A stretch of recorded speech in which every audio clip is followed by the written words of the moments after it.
I noticed something was wrong the second I pulled into my driveway. The landscaping was different, fuller, more manicured than the practical yard I'd left behind 3 months ago. But that wasn't what made my stomach drop. It was the unmistakable sound of splashing water coming from my backyard.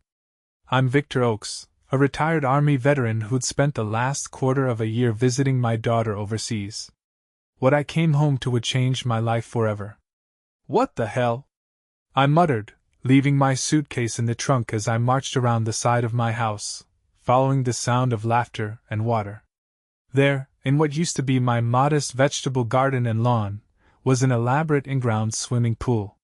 Complete with a stone patio, outdoor furniture, and most shockingly, my HOA president, Catherine Lancaster, lounging on a chaise with a drink in her hand. She bolted upright when she saw me. "Victor! You're back early." Early? I was right on schedule, exactly when I noted in my travel plans I'd submitted to the HOA before leaving. "Catherine, what is this?" I gestured to the entire setup. "Why is there a pool in my backyard?" She stood, adjusting her designer swimsuit and reaching for a cover-up. "Oh, this? Well, it's the neighborhood pool we've been planning. You approved it." "I did what now?" I could feel my blood pressure rising. "I never approved anything like this." Catherine smiled that practiced smile I'd seen at every contentious HOA meeting. "You did. Remember that paperwork packet you signed before your trip? Page 17 clearly outlined the community improvement project."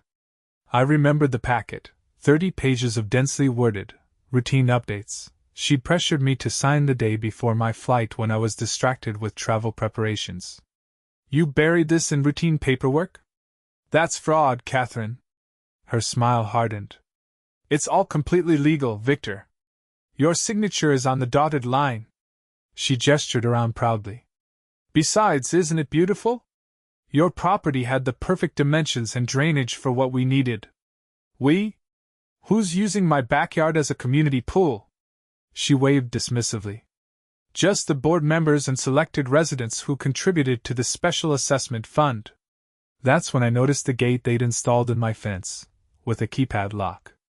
"You've been letting people into my property while I was gone? Breaking into my backyard?" "Don't be dramatic. As HOA president, I have certain access rights during improvement projects." I took a deep breath, trying to think clearly through my rage. "Catherine, I want everyone out. Now. This is illegal, and I'm calling the police." Something flashed across her face, concern, maybe even fear, before her mask of control returned. "Fine. I'll gather my things." She snapped her fingers at 2 other women I recognized from the board who were in the shallow end. "Ladies, Mr. Oakes is being difficult. We'll reconvene at my house." As they cleared out, Catherine paused at the gate. "I'd reconsider calling the authorities, Victor. The HOA has very good lawyers, and you did sign the agreement. Think about how this will affect your property value." After they left, I stood there staring at the monstrosity in my backyard. The pool took up most of the space, leaving just enough room for the patio furniture. My garden was gone. The oak tree I'd planted when I first moved in, gone. And somehow, these people thought they had the right. I called my friend Daniel, who happened to be a real estate attorney. "They did what?" he exclaimed after I explained the situation. "Victor, that's not just an HOA violation, that's criminal. Fraudulently obtaining consent, destruction of property, trespassing. Get pictures of everything and don't touch anything yet. I'll be right over." While waiting for Daniel, I discovered something even more disturbing. My shed had been converted into a pool house, complete with a bathroom and changing area. They'd run plumbing and electrical to it. This wasn't some hasty project. This had been planned meticulously. Inside the shed, I found a folder labeled Lancaster Pool Project. Curious, I opened it. What I found made my blood boil even more. The plans weren't for a community pool at all. The documents detailed Catherine's personal pool project, the same design she'd been trying to get approved for her own backyard for years but kept getting denied due to zoning restrictions. The woman had built her dream pool on my property because she couldn't have it on her own. Daniel arrived and whistled low when he saw the pool. This is next-level HOA abuse. I've seen some crazy cases, but this. Look at this. I showed him the folder. This was never a community project. Daniel leafed through the papers, his eyebrows rising higher with each page. Oh, she's in trouble. Big trouble. He pulled out his phone and took pictures of everything. These documents show she used HOA funds for a personal project. That's embezzlement. So what do we do? I want this removed and my yard restored. Well, Daniel hesitated.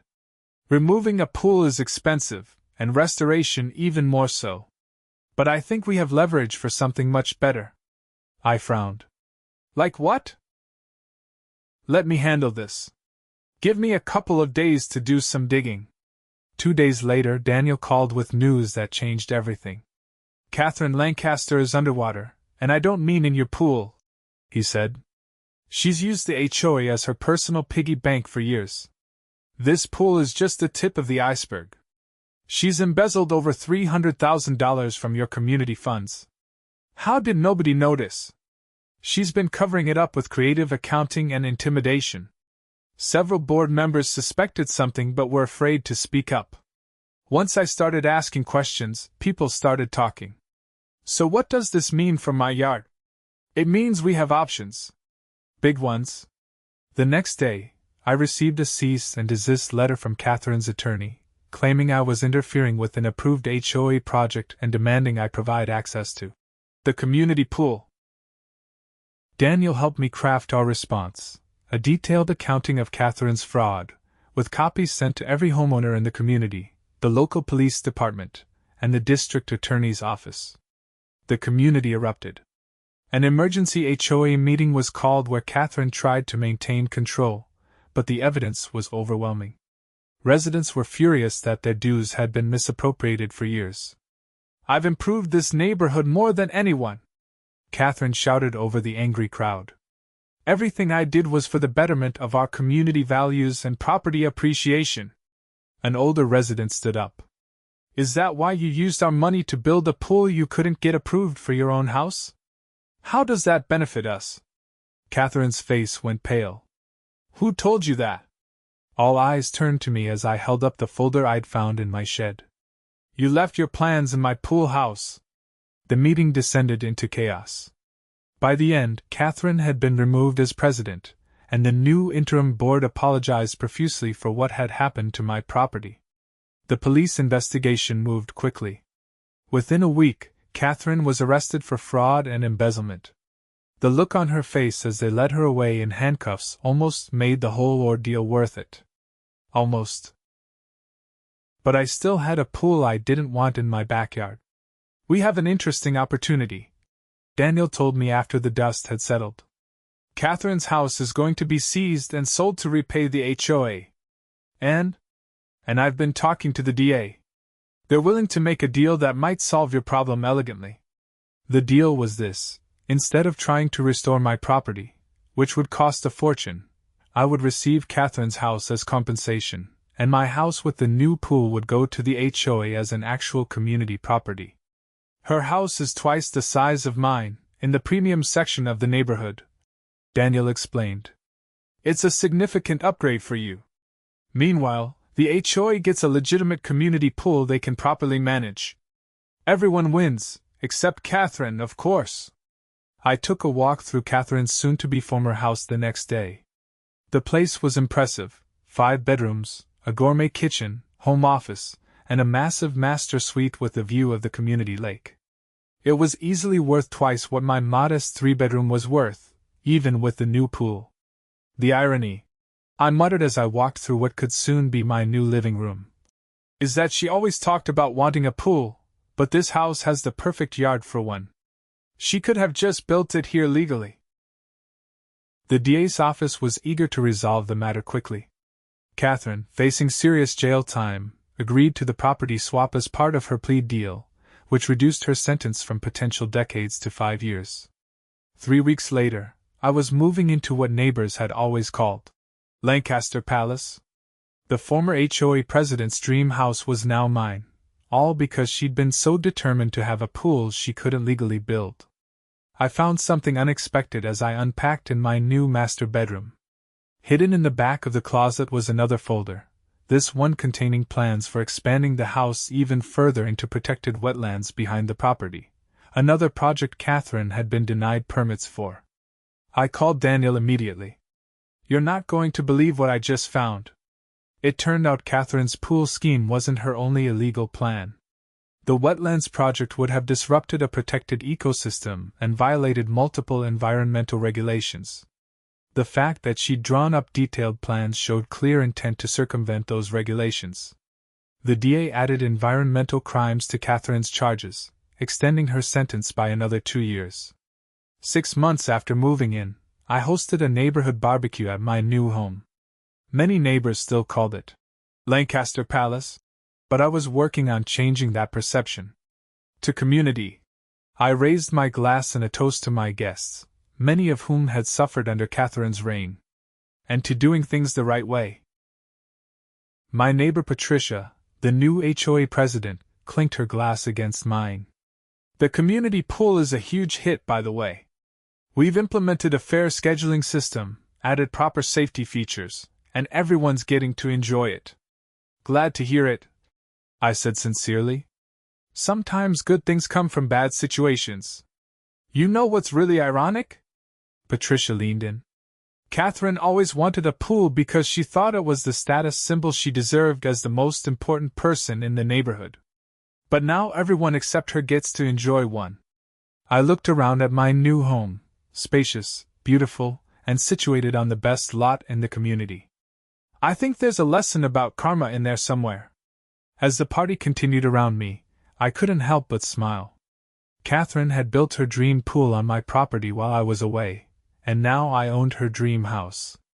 Sometimes justice works in unexpected ways. The following spring, I received a letter from the prison where Catherine was serving her sentence. "Mr. Oakes," it read in her unmistakable handwriting, "I understand you're now residing in my house. I want you to know that when I'm released, I intend to return to the neighborhood and set things right." The threat was thinly veiled, but I wasn't worried. The community had changed in her absence, become more transparent, more collaborative. The kind of tactics she'd used wouldn't work anymore. I folded the letter and placed it in my desk drawer, then looked out the window at the beautiful view of the lake. In the distance, I could see people enjoying the community pool that had once been my backyard. Sometimes the best revenge isn't getting even, it's living well in the house your enemy couldn't keep because of their own greed. And that's exactly what I intend to do for many years to come.